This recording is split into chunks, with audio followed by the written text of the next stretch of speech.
കരുണാനിധിയുടെ സ്മാരകത്തിന് മുകളിൽ പൂക്കൾ കൊണ്ട് ക്ഷേത്ര മാതൃക നിർമ്മിച്ചതിൽ വിമർശനവുമായി ബി.ജെ.പി. ഹിന്ദുവിൻ്റെ വികാരങ്ങളെ തമിഴ്നാട്ടിലെ ഡി.എം.കെ സർക്കാർ അപമാനിക്കുന്നതായി ചൂണ്ടിക്കാട്ടിയ ബി.ജെ.പി. സംസ്ഥാന നേതൃത്വം ഡി.എം.കെ സർക്കാർ വിശ്വാസികളോട് മാപ്പ് പറയണമെന്നും ആവശ്യപ്പെട്ടു.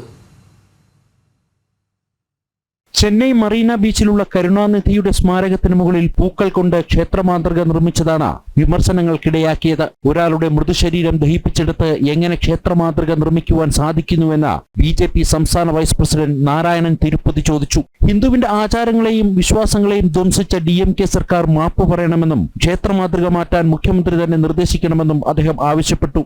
It is a place where a body is buried. On top of that, you place a temple gopuram. Are you not ashamed? Is it not shameful? I think the Chief Minister has to, apologize for this, for hurting the sentiments of Hindus, and immediately order the removal of the same. Otherwise, once again it will be proved, exposed that DMK is an anti-Hindu party. This is wrong.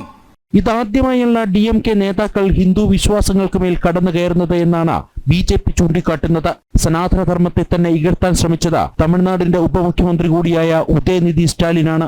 ഡി.എം.കെ സർക്കാരും പാർട്ടിയും ഇടതടവില്ലാതെ നടത്തുന്ന ഹൈന്ദവ വിരുദ്ധ നിലപാടുകൾ തുറന്നുകാട്ടി പ്രതിഷേധം ശക്തമാക്കാനാണ് BJP. സംസ്ഥാന ഘടകത്തിന്റെ നീക്കം. ജനം, ഡൽഹി.